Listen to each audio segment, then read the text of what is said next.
Clasificación A. Apto para todo público.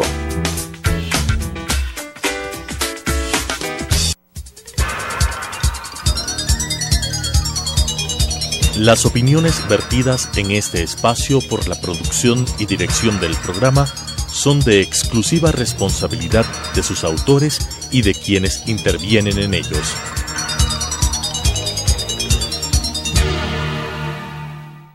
Sucesos presenta Punto de Vista, pensamiento libre y crítico.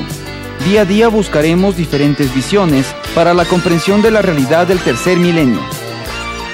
Punto de Vista, un espacio que une noticia, análisis y opinión. Bienvenidos.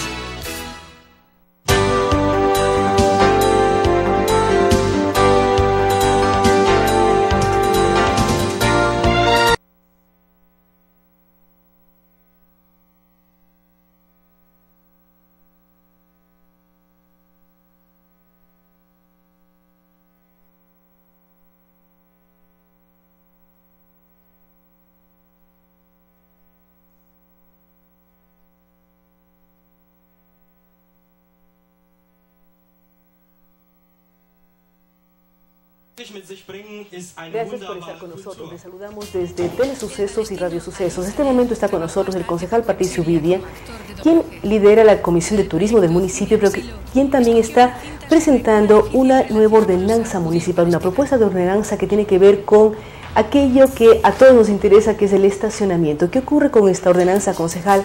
¿Cómo apoyarla? ¿De qué trata cuando miramos que la zona azul va incrementándose?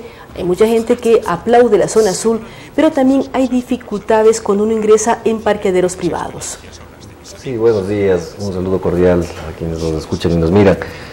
A ver, en realidad lo que esta ordenanza lo que propone básicamente es tener una regulación al fin de los parqueaderos tanto públicos como privados. La idea que tenemos y por qué saqué esta ordenanza es que va de la mano a todo un sistema integrado. Yo anteriormente presidía la Comisión de Movilidad y claro, cuando empezamos a trabajar en este sueño de hacer realidad un metro de Quito para la ciudad y tener un sistema de transporte público mucho más fortalecido, iba de la mano con todos estos sistemas, digamos, no pueden ser aislados, tienen que ser integrados y parte de ellos es el sistema de parqueaderos de la ciudad, que se complemente.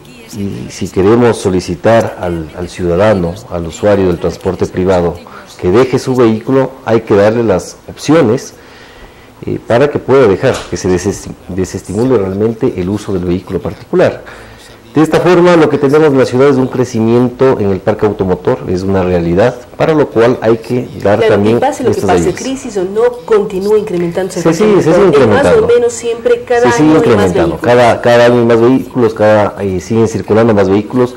Entonces la idea es que podamos tener estímulos a través de esta ordenanza también para que se puedan generar mayor número de parqueaderos, pero bajo esta lógica, no en lugares o como se hacía, en cualquier lugar ponían en cualquier canchón, en cualquier terreno improvisaban un parqueadero.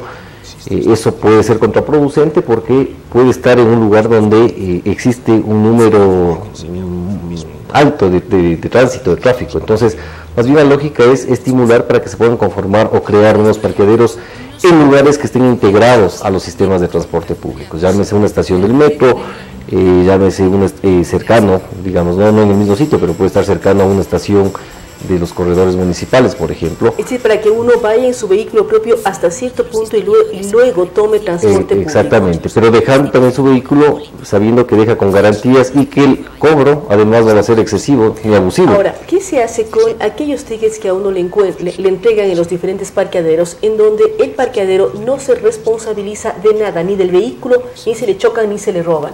¿Cómo ir rompiendo este ticket? Que a uno lo que hace es deja el vehículo, lo único que deja es en un lugar, pero no se responsabiliza ni de choco, ni de robo, ni de nada. Es inaudito, ¿no? En la mayoría de parqueaderos le dejan el ticket exacto donde dice adelante el cobro, que además es un abuso en muchos casos, y en la parte de atrás el estacionamiento no se hace responsable por robos o por choques o por lo que sea.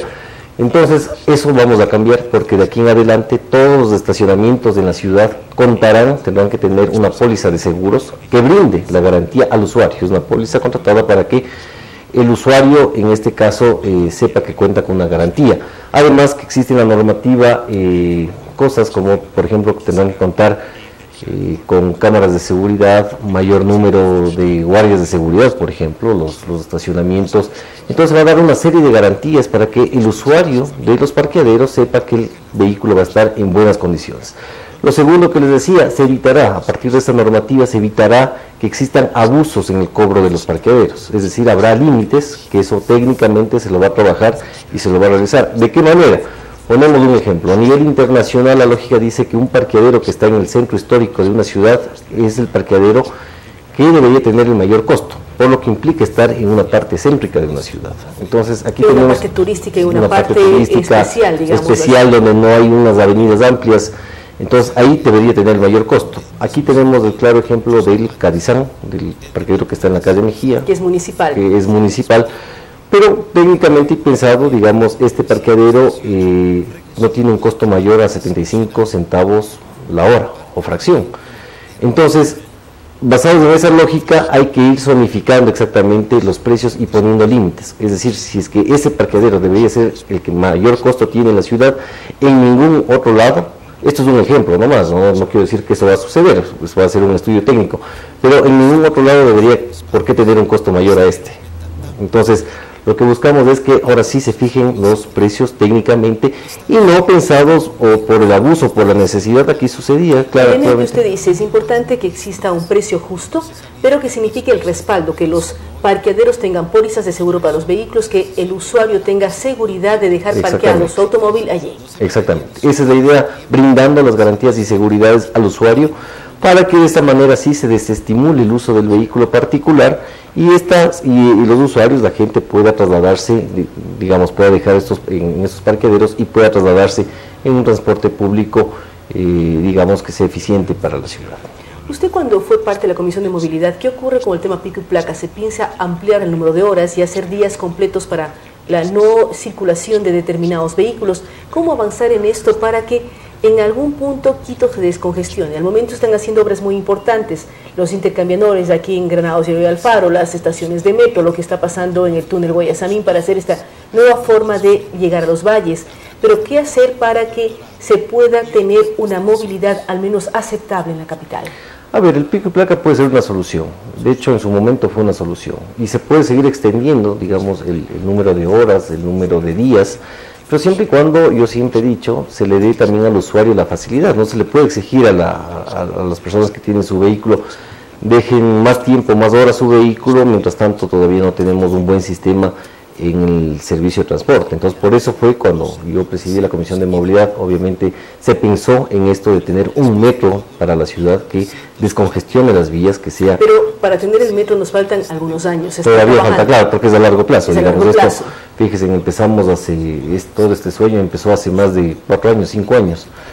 Y claro, por diferentes razones ha ido retrasando, entonces eso, claro, genera inconvenientes, pero la lógica de este pico y placa tiene que ser pensado dando al usuario también facilidades. Por eso es esencial que al fin tengamos una normativa en el tema de estacionamientos, una normativa clara que exprese realmente, sobre todo pensando en generar también estímulos para que se puedan generar mayor número de plazas, de estacionamientos en la ciudad, pero sobre todo en el usuario del parqueadero, que antes no existía. Entonces teníamos todas estas adversidades porque en realidad había un espectáculo público y lo que teníamos era que nos ponían cualquier precio.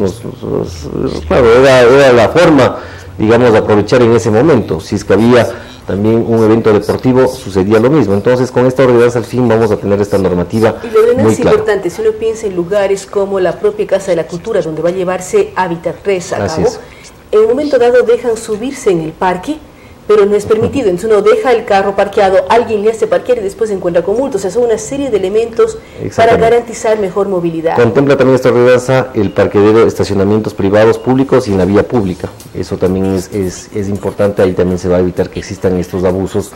Lo que vamos a generar también, estamos exigiendo, es que a partir de ahora los agentes de tránsito, por ejemplo, ayuden en el control en la vía pública también, que den las garantías al usuario, brinden las seguridades, en lugar, y yo lo digo con todo el respeto y cariño a los agentes de tránsito, pero en lugar de que estén 4 o 5 parados en la misma esquina, que se optimice ese recurso humano. Yo creo que es esencial y vital que se lo haga. Los agentes son municipales también. Y son municipales. Usted fue parte de la Comisión de Movilidad, está planteando esta ordenanza que apunta directamente a movilidad y es parte de turismo.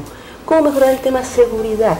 Porque también el hecho de que uno no ocupe vehículos públicos, ya se llame buses, ecovía o lo que sea, es por tema de seguridad, el miedo a asaltos, a robos, a carteristas. ¿Cómo mejorar en este punto? Que también tiene que ver lógicamente con turismo, cómo convertir a Quito en una ciudad más segura. A ver, ahí, bueno, de lo que se ha podido trabajar dentro de la comisión que ahora presido, que es la de turismo, ya va a ser prácticamente 2 años, hemos generado, y conjuntamente con la Fiscalía General del Estado, lo que hicimos fue conformar a través de una página web, y también se abrió una oficina dentro del aeropuerto de Quito, donde los turistas ya pueden hacer las denuncias en caso de robos y asaltos.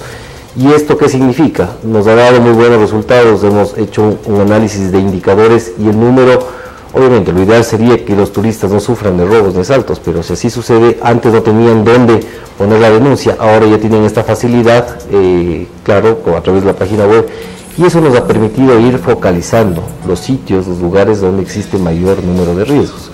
Y claro está, por ejemplo, uno de los que sale con mayor número de riesgos para un turista y para los nacionales son exactamente las estaciones de los corredores municipales. Entonces ahí es donde se tiene que prestar mayor atención, esto se lo coordina conjuntamente con el Ministerio del Interior, pero el municipio también es parte de la seguridad, porque se cobra una tasa de seguridad. Los quiteños todos los meses pagan una tasa de seguridad, entonces ahí es donde, claro, yo digo, y en mi calidad de fiscalizador, que se debe destinar mayor elemento humano. El soporte de la Policía Metropolitana es esencial, que conjuntamente trabajen y vayan de la mano con la Policía Nacional. ¿Cómo determinar funciones? Porque la Policía Metropolitana, la Policía de Ciudad apunta a tránsito, y a veces no quiere involucrarse en delitos comunes, con un tema de un robo de una cartera, por ejemplo. Es que generando mayor amplitud de competencias. Ese es uno de los problemas, ¿no? El hecho de virar la cara y decir no me corresponde esa competencia. Yo creo que es vital hacer un trabajo conjunto, y en eso creo que las puertas están abiertas de parte de los diferentes organismos, del parte del municipio también, para que exista. No es necesario que el policía metropolitano ejerza las funciones de un policía nacional, digamos, la forma de aprendizaje es totalmente distinta, pero sí es importante que exista este diálogo y que se puede trabajar, digamos, en base a que ellos puedan informar o puedan hacer un llamado a la policía, si es que ven, en este caso, si están ellos en las estaciones del trolebús y ven que existe un robo, que pueden hacer el llamado a través de las cámaras, porque hay cámaras de vigilancia también, que pueden hacer un llamado para que la Policía Nacional actúe en estos casos. Entonces, yo creo que es un trabajo coordinado. Una interacción entre todos los sectores para garantizar. Ahora, usted mencionaba el tema de la ordenanza. ¿Qué proceso tiene que cumplir una ordenanza para que nuestros televidentes y oyentes sepan? Usted tiene la ordenanza redactada, ¿cuál es el proceso para que se convierta en realidad y se mejore la situación de los estacionamientos en la capital? A ver, esta ordenanza ya pasó con un informe favorable, fue unánime el apoyo de los concejales miembros de la Comisión de Movilidad, los 5 concejales miembros, con todos los informes legales también del caso, los informes tributarios incluso. Entonces tenemos ya la aprobación, digamos, de la parte técnica. De aquí tiene que pasar, está corriendo el tiempo, ya 30 días para que pase a primer debate en el Consejo. Se recogen todos los pedidos que pueden existir, observaciones del resto de los miembros de los concejales y del debate del Consejo, y pasará a un segundo debate. Ahí es donde ya definitivamente se aprueba. Realmente yo siento hay muy buena acogida de parte de la ciudadanía, porque además de esta ordenanza, eso me olvidaba de decir, de aquí en más primero tendrá plazas fijas para personas con discapacidad y personas de la tercera edad, para que las personas de la tercera edad ya no estén circulando varias veces. Yo lo he visto circulando varias veces buscando una plaza de estacionamiento. Todos los estacionamientos tendrán plazas fijas para las personas con discapacidad y de la tercera edad, y además exención en el cobro. Ya no tendrán facilidades, rampas y espacios exactamente, todas las facilidades. Y ya no pagarán nunca más en un parqueadero ni público ni privado en la ciudad de Quito las personas de la tercera edad con discapacidad. También contempla el dar el tiempo estipulado, lo que decíamos, de unos 15 a 20 minutos, para que las personas, muchas veces entramos a un centro comercial tan solo por buscar un cajero. Entonces lo que pasaba antes es que nos cobraban la fracción, era la hora de fracción. Entonces aquí se va a dejar un tiempo estipulado de unos 15 a 20 minutos para que la persona pueda tener estas facilidades también. Habrá plazas fijas también para bicicletas, para motos, es decir, dando y pensando en todos los usuarios de cualquier tipo de transporte en la ciudad. Lo cual es tema muy importante. Queremos preguntarle, para cerrar, ¿cómo se está preparando Quito para recibir Hábitat 3? Usted lidera la Comisión de Turismo. Hábitat 3 es un evento que se desarrolla cada 20 años en el mundo. ¿Cómo mostrar y que se convierta también en una vitrina para Quito y el Ecuador? Totalmente, creo que es esencial este Hábitat 3, lo que significa, en realidad cada 20 años que se lo haga en una ciudad, los ojos del mundo van a estar puestos, en este caso en la ciudad de Quito, y hay que mostrar la mejor cara de la ciudad. Yo siempre digo, esto puede repotenciar, porque si vienen 30.000 personas, imagínense, eso puede significar que se dinamice primero en esos días la economía y segundo que después se dinamice el turismo, porque estas personas, si se les recibe de la mejor manera aquí en la ciudad y en el país, regresarán a sus países de orígenes y después regresarán con sus familias. Entonces eso hay que multiplicar por lo menos por unas 2 o 3 veces. Entonces imagínense la importancia que eso tiene. Yo creo que hay que, primero, bueno, yo estoy convencido que la amabilidad, la forma afable de ser del ecuatoriano y del quiteño, eso llena mucho también las expectativas de los turistas. Lo segundo, el trato que se les puede dar las garantías de inseguridad, como lo hemos hablado. Y lo tercero, obviamente, que la ciudad tiene que estar acorde a lo que significa este evento. Tiene que estar una ciudad limpia, tiene que estar una ciudad en las mejores condiciones, mostrando la mejor forma que tiene esta ciudad.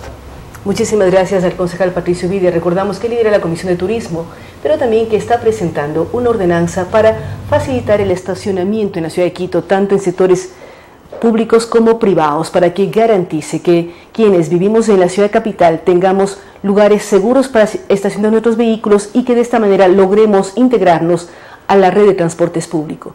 Nuevamente gracias al concejal Ubida. Vamos a una pausa, luego de la cual estaremos dialogando con el doctor Luis Verde Soto sobre el año político y temas electorales.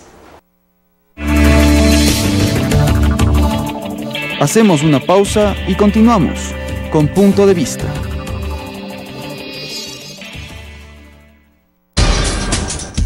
Telesucesos es un canal de televisión comprometido por entero a la noble tarea de comunicar con responsabilidad. Somos un medio de comunicación que educa, informa y entretiene con una probada ética profesional. Canal 29 se identifica plenamente con la nueva televisión de vanguardia. Somos Telesucesos, porque Quito te ve. Sucesos Internacional. Las principales noticias del acontecer mundial con nuestras agencias oficiales de noticias aliadas. DW, Deutsche Welle, de Alemania.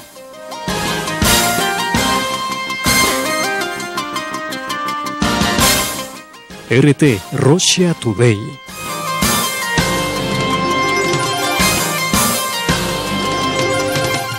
Xinhua, Agencia de Noticias China. Sucesos Internacional, de lunes a viernes de 19 a 20 horas. Por Telesucesos, Canal 29. ¿Sabía usted que el 31 de diciembre de 2016, toda la televisión de las ciudades de Quito y Guayaquil deberá estar en el formato digital? Pero no se preocupe, Telesucesos ya es digital. Sintonícenos en el 29.1 HD, la televisión que usted merece.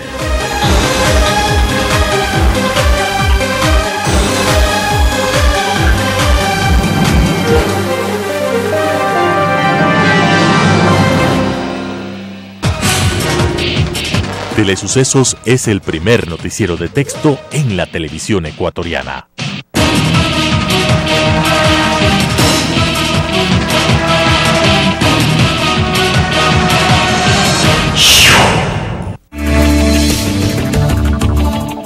Con estas ideas y opiniones, regresamos con Punto de Vista.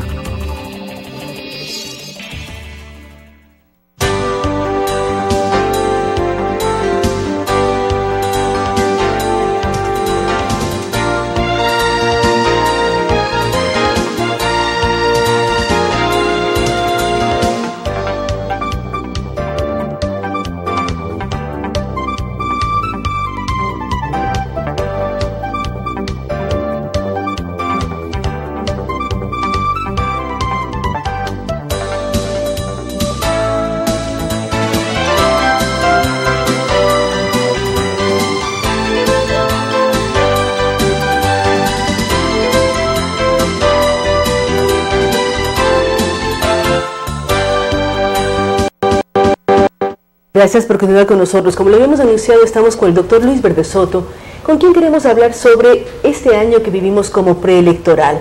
Doctor Verde Soto, vemos que empiezan ya a inscribirse nuevos partidos políticos, unos aceptados por el Consejo Nacional Electoral, otros no, como Democracia Sí o Podemos, pero también vemos que existe cierta incertidumbre para saber quiénes pueden ser candidatos y cómo está funcionando el tema de los distritos electorales. ¿Qué ocurre con esto? ¿Se mantiene lo que ocurrió en las últimas elecciones o hay que prepararse para nuevas modificaciones de los límites de los distritos y circunscripciones electorales? Bien, buen día. No, creo que no hay que prepararnos para ningún cambio de regla electoral, primero porque es jurídicamente imposible, segundo, creo que sería una irresponsabilidad absoluta que por la vía reglamentaria la Corte Electoral cambiara los límites territoriales de las circunscripciones. Entonces creo que las reglas serán las mismas. El tema es que tomemos conciencia de cuáles fueron las consecuencias de esas reglas para las diversas candidaturas. El tema fundamental no es si alguien puede o no ser candidato, las reglas siguen siendo las mismas, sino qué viabilidad existe para determinadas candidaturas y por qué puede ser irresponsable fomentar una extrema dispersión en un momento en que se necesita más bien concentrar y agregar esfuerzos. En esto de congregar e incrementar los esfuerzos y generar listas comunes, podríamos decir, viendo fortalezas de diferentes sectores electorales, de quienes son fuertes en la capital, en el Auto, en la costa o en la Amazonía. ¿Cómo ir buscando esto y qué significa, para los que no sabemos del tema electoral, el famoso método de Hont, que es la fórmula que regirá en los comicios del año 2017? Mira, yo creo que el tema, hay dos vías de poder lograr optimizar la capacidad electoral, ¿no es verdad? La una es proceder coordinadamente. No necesariamente tienes que fundirte una sola opción partidaria, sino puedes procesar con cierta coordinación, toda vez de que el país va a tener 34 circunscripciones, si no me acuerdo mal, tomando en cuenta que son adicionales en Guayas, Azuay, Pichincha y Manabí. Azuay dicho que no, pero Manabí sí, Manabí y Pichincha sí, ¿no es verdad? Son los que generan nuevas circunscripciones. Esto te va a cambiar mucho el panorama de cómo funciona el sistema electoral. El sistema electoral en esas provincias, en estas tres provincias, no es necesariamente el mismo del funcionamiento tradicional, es más bien un funcionamiento nuevo, porque proceden nuevas divisiones, ¿no es cierto? La primera idea que hay que tener presente es de cuando tú hablas de una circunscripción, hablas de un tamaño electoral, de un origen electoral, de un origen de la votación más pequeño.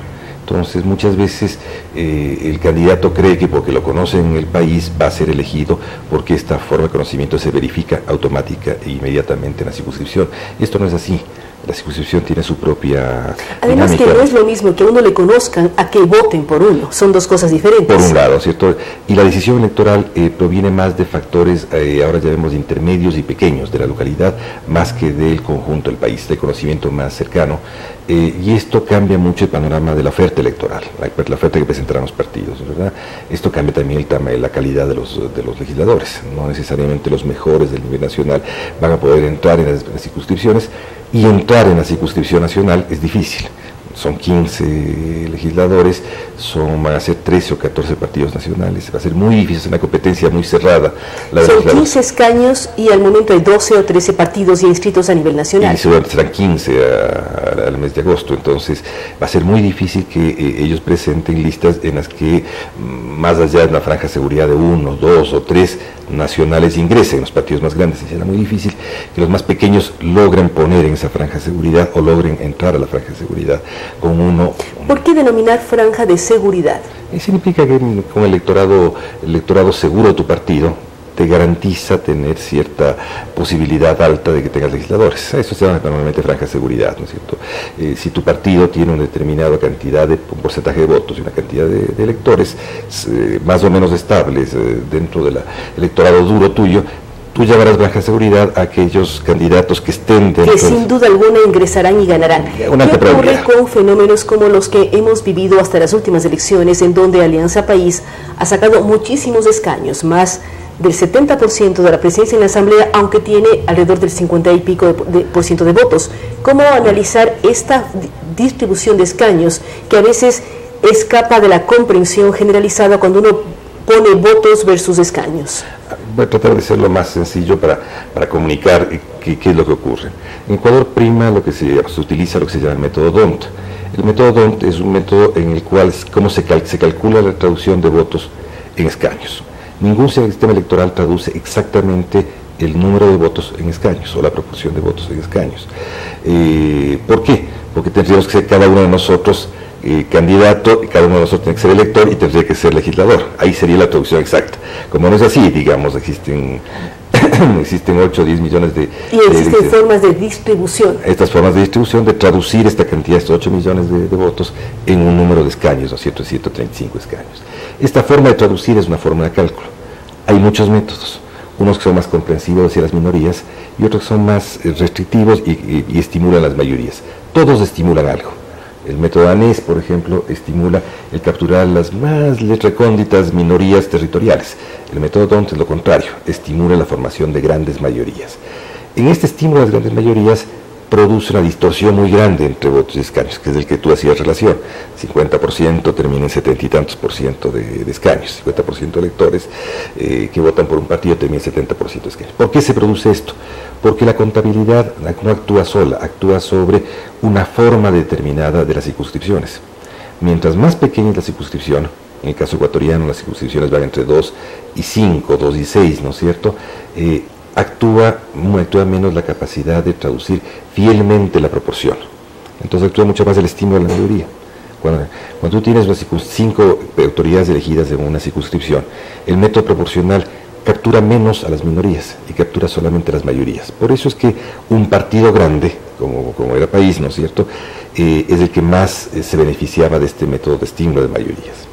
Pero si a eso le propones que él actúa muchas veces como partido hegemónico, es decir, muy pocos partidos se acercaban en su campaña electoral, se potencia estadísticamente más esta capacidad de traducir distorsionadamente los votos en escaños.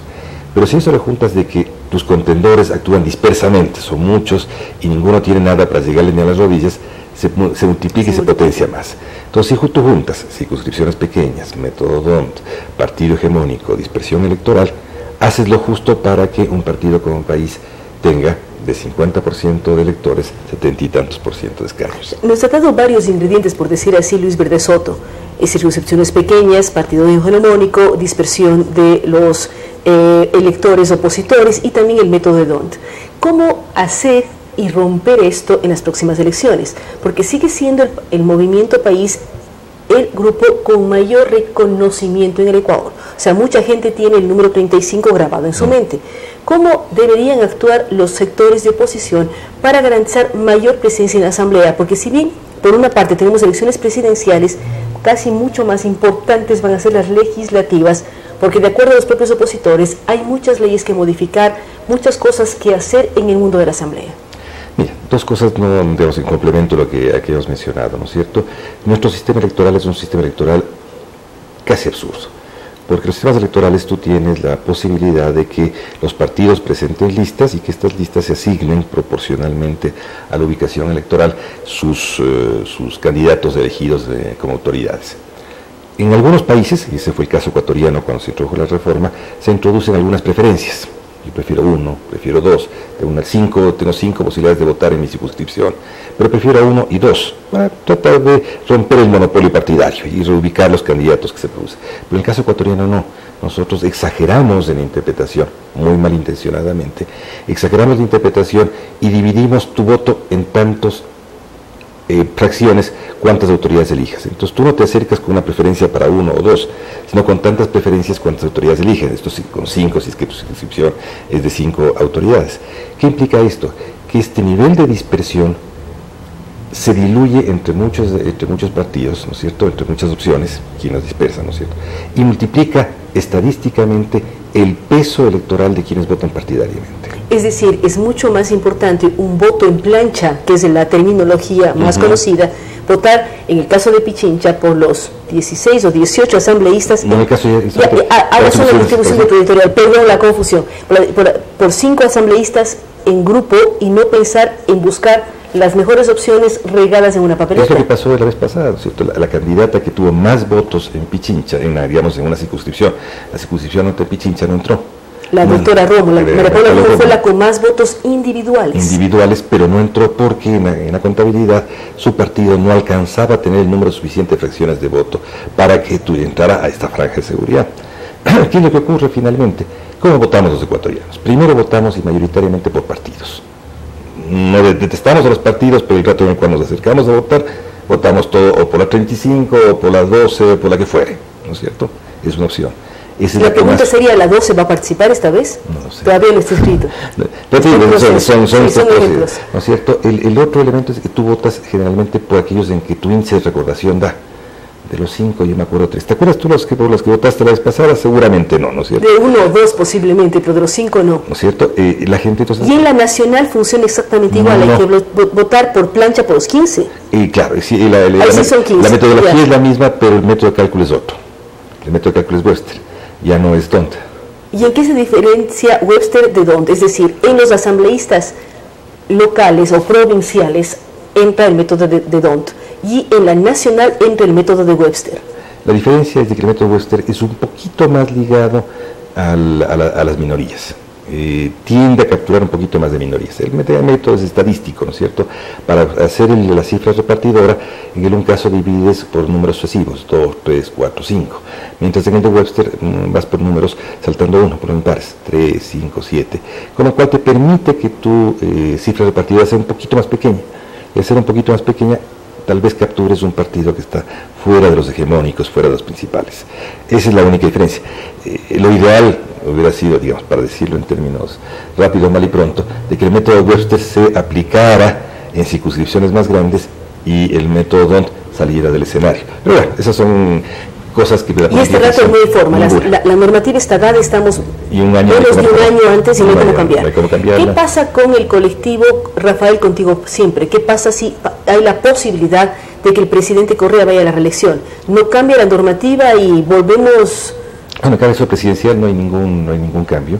En el caso presidencial simplemente siguen los mismos candidatos. Si es que el AIPAME entra con una fuerza del AI suficiente, probablemente tenga algunas... Es difícil escuchar con la fuerza del AI suficiente. Sí, digamos, en vigor hipostasiado se podría poner, pero no creo que más que eso. El tema de AIPAME este rato es la ilegitimidad de los gastos excesivos y la ilegitimidad de una nueva consulta. Una consulta cuesta 8 a 10 millones de dólares. Bueno, se suspendió, vimos cómo se suspendió el plebiscito, la consulta popular sobre el tema transporte en Guayaquil, que fue positivo porque hay un ahorro o no hay un gasto de 6 u 8 millones de dólares. Solo en Guayaquil. Solo en Guayaquil, pero además yo creo que la Corte Electoral dio un paso a favor de AIPAME. A diferencia de otros procesos de referéndum, esta vez se le iba a entregar a AIPAME las papeletas para que recoja las firmas al margen de que le califiquen la pregunta. Es lo que se iba a hacer, eso está decidido por la Corte. Esto creo que se ha ido un poco para atrás porque hay una altísima legitimidad de cualquier consulta. Ahora, una consulta de AIPAME tenía por sentido agregar a los electores de país, era un poco prestarles el escenario preelectoral para que agreguen los electores de país y puedan ellos presentarse con estos electores agregados. Toda acción que te permite reconquistar tus votos duros, medirlos, crearles un cinturón de seguridad y evitar que fluyan hacia las otras candidaturas es positivo. Y eso es lo que iba a hacer AIPAME. AIPAME tenía esa función, entre otras. Evidentemente tenía muchos procesos previos, posteriores, mejor dicho. El más importante era obviamente la posibilidad de que el presidente se presente o no. Es decir, hermanos, este tipo de cosas lo que juegan en términos electorales son tácticas en las que tú tienes más abierta la baraja. Y si puedes presentarlo o puedes no presentarlo, condiciona mucho otras candidaturas. Vamos a ver en los siguientes meses de que muchas de las candidaturas presidenciales estarán ligadas a la posibilidad de que se presenten candidatos opositores. Una es el número de candidatos que se presentarán, si Moreno es el candidato, en binomio con Glass o no.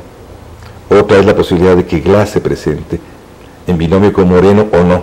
Y otro es que Correa se presente. O sea, ya me importa el binomio. En todo caso, el condicionamiento de quienes entran va a estar también en función de esto. ¿Y cuál es el timing? Porque vemos, por ejemplo, la Convención Nacional de Alianza País, dado la problemática que el Ecuador vive por el sismo del 16 de abril, ha sido aplazada. Si va a ser en estos días, se aplaza. Y por lo que vemos, las decisiones de quiénes serán o no candidatos cada vez se van a aplazar más. La propia Alianza País ha mencionado que va a tomar su decisión entre septiembre u octubre. Y eso además hace que todos represen sus pronunciamientos definitivos para saber con qué cartas se juega. Bueno, el terremoto da para todo, ¿no es cierto? Y entre otras cosas para prorrogar esa decisión. Eso es una táctica electoral, que es la de generar un hecho consumado. Es decir, llegar con una candidatura hecho consumado a octubre, nadie va a hacer, yo apuesto tal vez mi mano izquierda a que Alianza País no va a hacer primarias internas. No me cabe duda de que no las va a hacer. Pero la normativa no exige primarias a todos, es lo que queremos saber, ¿qué ocurre con las primarias? ¿Son necesarias para todos los partidos? La Corte Electoral tiene medidas finas y medidas gruesas, y en este caso su retina va a... Y la primaria puede ser sustituida por proclamación. Todo un partido, toda una convención decide proclamar a X o Y candidato. Sí, aquí en el presidente de la República hará proclamar a la Alianza País. Yo creo que es claro que ese va a ser el mecanismo. Entonces lo que pretenden es llevar a una indecisión, una incertidumbre el escenario electoral hasta el final. En la medida que tú no tengas un candidato contendor, te es muy difícil estructurar una campaña. Entonces, lo que van a hacer es tratar de llevar la decisión de país hacia el mes de septiembre, octubre, de modo tal de que la desestructuración de la oposición sea el matiz central. Y eso va a ocurrir. Es decir, la oposición no va a poder definir con mucha claridad cómo va a manejar el juego de antagonismos, ¿no es cierto? Esta teoría del hecho consumado funciona bien. Pero funciona bien sobre todo en candidaturas presidenciales. ¿Qué ocurre para asambleístas nacionales y asambleístas provinciales? ¿Cómo deberían funcionar? Y hemos hablado de que existe 34 distritos o circunscripciones electorales. ¿Cómo debería funcionar esto para garantizar un recambio al interior de la asamblea, habida cuenta también de que no pueden ir a una tercera reelección, muchos de ellos no está permitido por la reforma constitucional? Mira, ese es uno de los puntos curiosos que se produjo en estas maniobras preelectorales que se produjeron, ¿no es cierto? De hecho, los candidatos, hay un grupo de asambleístas que no podrá reelegirse. Este grupo de asambleístas va a pujar por entrar a las elecciones locales, va a tratar de ser candidato a concejal, a alcalde. Pero para eso faltan 2 años, 3 años desde ahora. Es decir, pero los premios no solamente son los actuales, sino también los potenciales, y en política clientelar como la que maneja País, eso va a funcionar muchísimo. Es decir, hay una cantidad muy grande de asambleístas que van a pujar por esos premios, pero la diferencia está de que los actuales autoridades locales sí pueden reelegirse. Al poder reelegirse las autoridades locales, va a haber una puja por los premios en la nivel local. Es decir, las autoridades locales, no importa cuántos años lleven de su reelección, pueden ir a la reelección nuevamente. Claro, pueden ir a la reelección, como el presidente de la República. El presidente de la República es una autoridad nacional y las autoridades locales tienen la misma norma que les permite reelegirse indefinidamente, ¿no es cierto? Esto fue hecho con ese criterio. No solamente facultad al presidente, sino generar... Pero el presidente por esta única ocasión no puede. El presidente, digamos, tiene esta transitoria que es constitucional el día de hoy, pero que puede dejar de ser constitucional el día de mañana. Si además se analiza cómo fue la reforma primera enviada y autorizada por la Corte Constitucional. La Corte Constitucional es un peón de brega a veces de estos manejos electorales y seguramente va a funcionar a partir de lo que las estrategias electorales del país muestren hacia el mes de septiembre, octubre.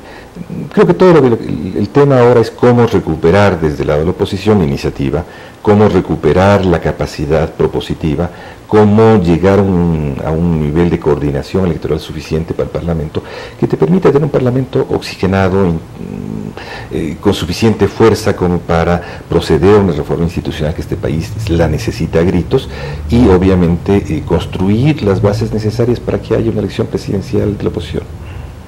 Y también para que se dé una estabilidad en el Ecuador, porque hay preocupación que luego de las próximas elecciones volvamos a un periodo de inestabilidad. ¿Qué ocurre, Lucho, con lo que significa también Parlamento Andino? En estas elecciones vamos a elegir presidente, vamos a elegir asambleístas nacionales, asambleístas provinciales y parlamentarios andinos. ¿Con qué fórmula corren y juegan los parlamentarios andinos? Los parlamentarios andinos son tan insignificantes que uno no recuerda ni siquiera para qué sirven. Recuerdo este rato la polémica que se dio en el Cono Sur alrededor de los parlamentarios del Mercosur. Aquí en el Ecuador los parlamentarios andinos han terminado siendo el basurero de los aliados para que ganen buenos sueldos.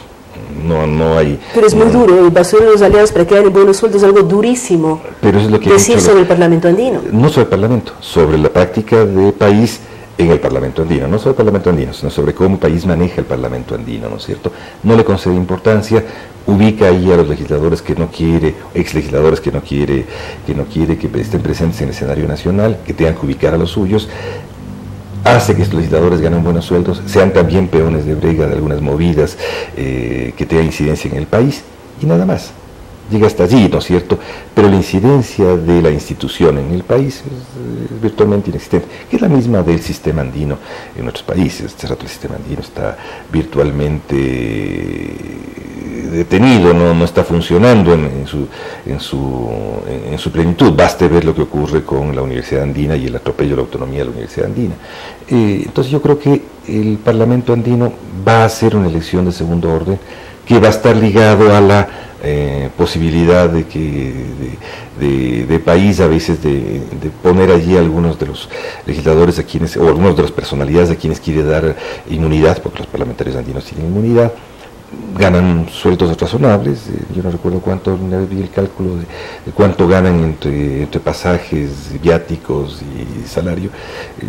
Y versus su gestión, habría que analizar cómo devengan pasajes, viáticos y salario versus su gestión efectiva como parlamentarios andinos. Mira, en relaciones internacionales, con muchos lados, pero fundamentalmente en las relaciones internacionales, tu iniciativa pesa sobre, si tú puedes tomar iniciativas que le den más relevancia a lo que haces o ninguna.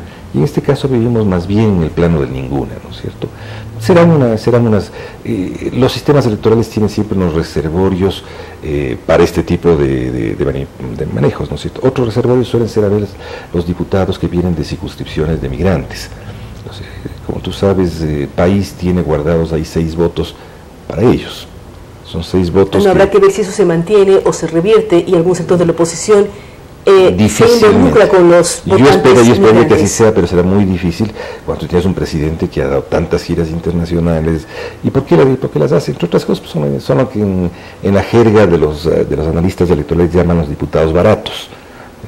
Hay diputados de circunscripciones pequeñas en las que obtenerlos implica mucho menos inversión electoral, ¿verdad? Y en este caso la inversión del régimen ha sido hecha a lo largo de 9 años. Para terminar, Luis, ¿cómo pensar que ya o cuándo podemos ver el aparataje ya estructurado? Es decir, saber qué candidatos tendremos y qué opciones tendremos. No sabemos ni siquiera con cuántos partidos contamos. Hablamos rato de 13 nacionales, posiblemente hasta agosto serán 15 o 16, no sabemos tampoco. ¿Cuándo tendremos ya un mapa electoral más claro, tomando en cuenta lo que usted señalaba? Asambleístas provinciales o de los distritos pequeños se eligen en base al método de D'Hondt, asambleístas nacionales por el método Webster. Uno más apoya a las minorías, otro tal vez un poquito a la minoría, pero ¿cuándo tenemos un mapa para saber qué hacer como electores? Bueno, yo pienso que dado el conjunto de estrategias electorales que están manejándose, fundamentalmente post-terremoto, muy probablemente los tendremos al borde de noviembre.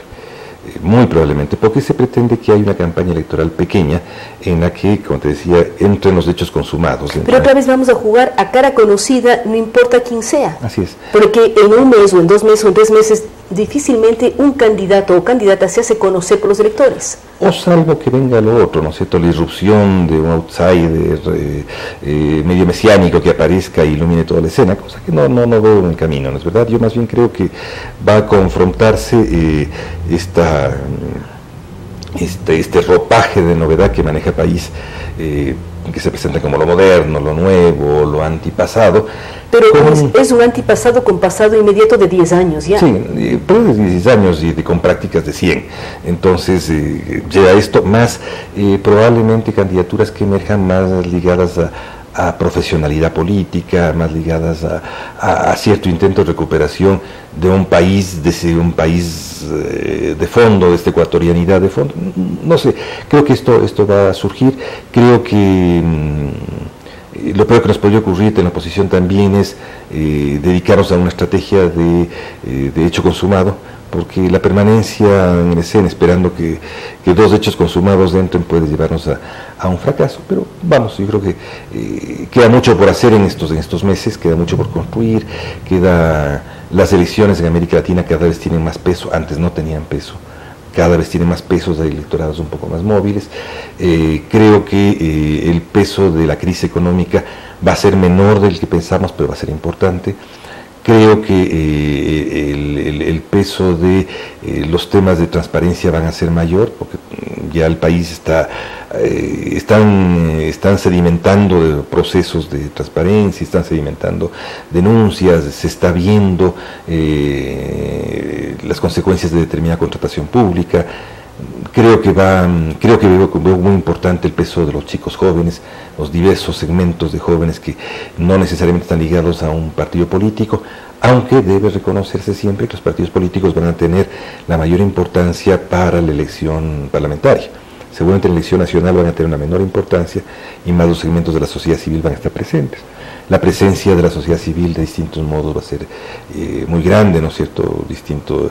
La política mediática va a ser significativa, no creo que va a ser decisiva, pero va a ser significativa. Y también hay los nuevos actores y nuevas redes, nuevos sistemas de comunicación, todo lo que tiene que ver con redes sociales va a tener un peso mayor en estas elecciones. Yo creo que va a haber un peso muy importante de la política, digamos, de los periódicos mediáticos, de la comunicación mediática. Esta va a tener importancia, me refiero a Plan B, a Cuatro Pelagatos, a Focus, es decir, a todas estas formas de periodismo mediático van a tener importancia, porque han sido los agentes de investigación, han cumplido el rol de fiscalización que no cumplen otros agentes de la política. Va a ser importante la presencia de los gremios. Creo que los gremios empresariales vuelven a la escena, no bajo la vieja forma, sino bajo una nueva forma un poco más propositiva y abierta, y vamos a ver cuánto ha madurado el empresariado ecuatoriano en términos de esa presencia. Lo mismo los trabajadores, cosa que es definitivamente importante para ver qué sistema de concertación social puede lograrse frente a un país que ha entrado en un proceso de ajuste de largo plazo. Es decir, las variables son muchas. Las variables son muchas y todavía no sabemos quiénes van a ser los actores. Gracias a Luis Berto Soto. Recordamos que él es analista político experto en temas electorales, con quien hemos hablado de varios temas. Uno de ellos son los famosos métodos de distribución de escaños. Él nos recuerda que el método DONT es para asambleístas provinciales y nos recuerda además que apunta a favorecer a mayorías. Y por otro lado, para los asambleístas nacionales es el método de Webster, en donde hay tal vez algo más de ingreso de las minorías. Temas interesantes, temas polémicos, que además nos recuerdan que estamos en un año preelectoral. Él considera que hasta noviembre sabremos quiénes quedan de candidatos. Continúan las inscripciones de partidos y movimientos en el Consejo Nacional Electoral. Vamos a demorar en saber con qué fichas podemos optar si queremos votar en un momento dado en las elecciones. Es importante involucrarnos más, aprender más, hacer un análisis histórico de lo que el país ha vivido en los últimos 10 años, 20 años, 30 años, ver qué país queremos para nuestros hijos, un país que en este momento atraviesa una grave crisis económica, pero también que tiene graves crisis institucionales. Es hora de reflexionar, de mirar qué ocurre en el Ecuador y saber qué opciones tomamos en febrero de 2017. Queremos agradecer a nuestros invitados del día de hoy, de manera especial a Luis Berto Soto y al concejal Patricio Vidia, así también como a Jimena Monroy, gerente general de Cheviplan. Lamentamos muchísimo que por segunda ocasión no haya llegado a este canal el doctor o licenciado Fernando Villavicencio. Sabemos que hay líos de tráfico, él no ha podido llegar por segunda ocasión. Esperamos poderlo entrevistar en una próxima ocasión, porque es clave saber qué ocurre con los temas de investigación, sobre todo con el que tiene que ver con el gerente de Petroecuador, que en este momento se encuentra en plena investigación. Gracias nuevamente a nuestros anunciantes, a Cheviplan, al Grupo Humana que cuida nuestro futuro, a EMAP, que es Agua para Quito, y a la Cooperativa Policía Nacional. Con ustedes hasta el día de mañana.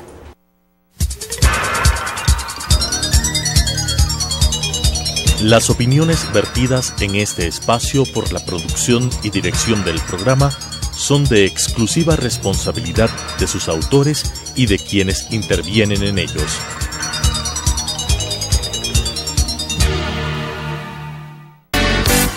Sucesos presentó Punto de Vista, pensamiento libre y crítico.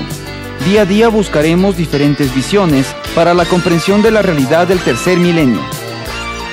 Punto de Vista, un espacio que une noticia, análisis y opinión. Hasta la próxima.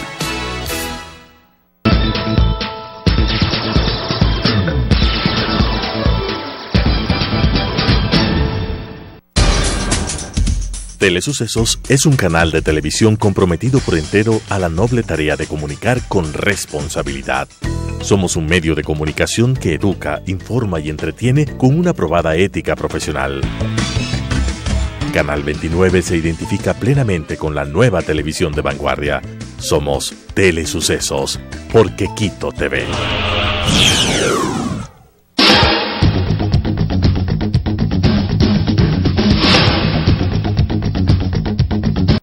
Más concentrada en esa parte de la apertura. Pero ya te digo, lo ideal sería distribuir el tiempo de manera que uno pueda estudiar las 3 fases del juego. Y por supuesto, la preparación física también considero que es parte de la preparación ajedrecística, porque, como decía hace un momento, es un complemento esencial a la hora de jugar en los torneos. Pero no es una actividad demasiado sola, no se puede considerar incluso un entrenamiento aburrido. Es aburrido si no te gusta o no lo entiendes, pero si te apasiona el ajedrez, si te gusta, sí, no es aburrido para nada. Bueno, puede que un día te aburra, ¿no? Pero como todo, pero creo que normalmente no, porque el ajedrez es muy amplio y siempre descubres nuevas posibilidades, y para nosotros que estamos buscando todo el tiempo, como intentando mejorar y buscando nuevos caminos, se hace interesante. Hay muchas cosas que no sé del ajedrez y siempre me motiva eso, ¿no? Poder aprender cosas nuevas, y siempre hay mucho nuevo que aprender. Hasta para cárcel hay mucho nuevo que aprender en el ajedrez. El ajedrez es muy amplio, y esa es una de las cosas que a mí me mantiene motivado siempre. ¿Cuántas horas más o menos entrenas tú? Suelo dedicarle bastante cuando tengo tiempo, con calma, para prepararme, y tengo un torneo fuerte, inmediato, no menos de 6 horas nunca, a veces mucho más. Ahora, ¿crees que son esas razones que nos explicas las causantes de que tengas una carrera tan estable, que te hayas mantenido durante mucho tiempo entre los 20, entre los 10 mejores ajedrecistas del mundo? Yo pienso que lo principal es el trabajo, sí. Lo principal es el trabajo. En el ajedrez es muy difícil que haya resultados. Bueno, en muchas esferas de la vida es así, pero en el ajedrez específicamente el trabajo a la larga es lo que trae resultados.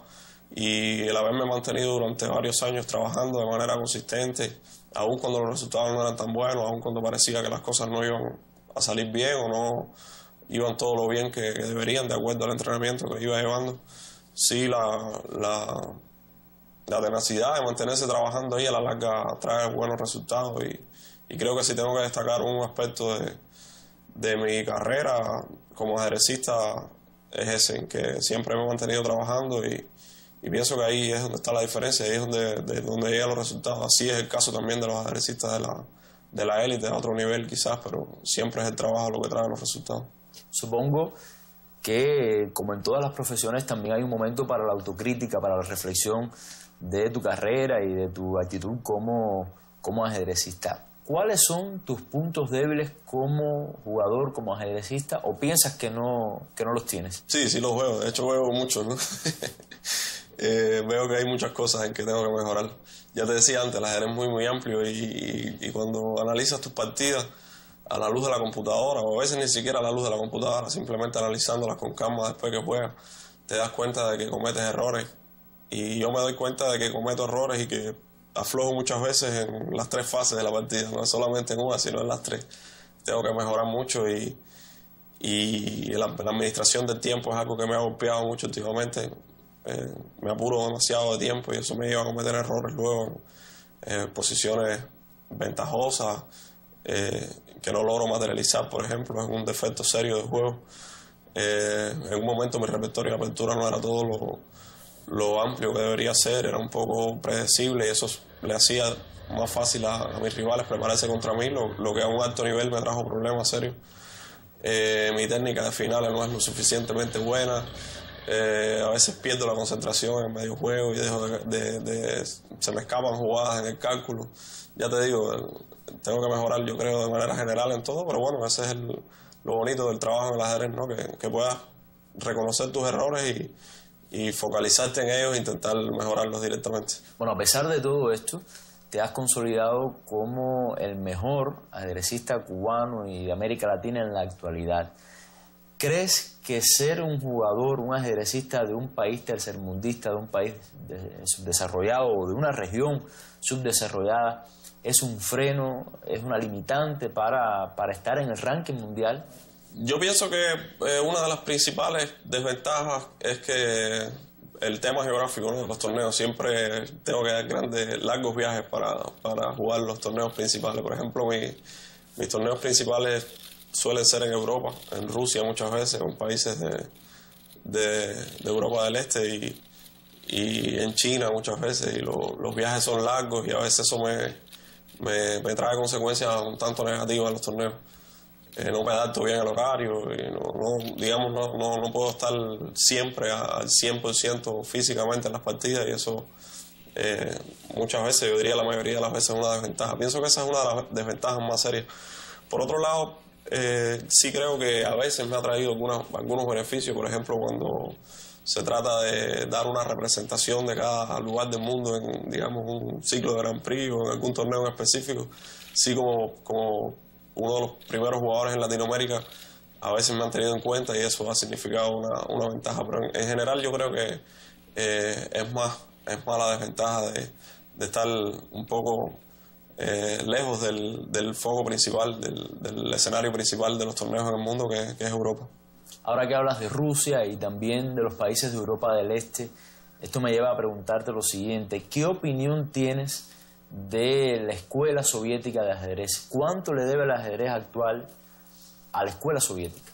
Yo pienso que mucho, pienso que sin duda ellos han sido los mejores por muchos años en el ajedrez, han creado un método de trabajo, han tenido magníficos entrenadores, magníficos jugadores, y pienso que todos hemos aprendido de ellos, no solo los cubanos, sino también europeos. Hoy en día el ajedrez está un poco más, hay más diversidad en la élite mundial.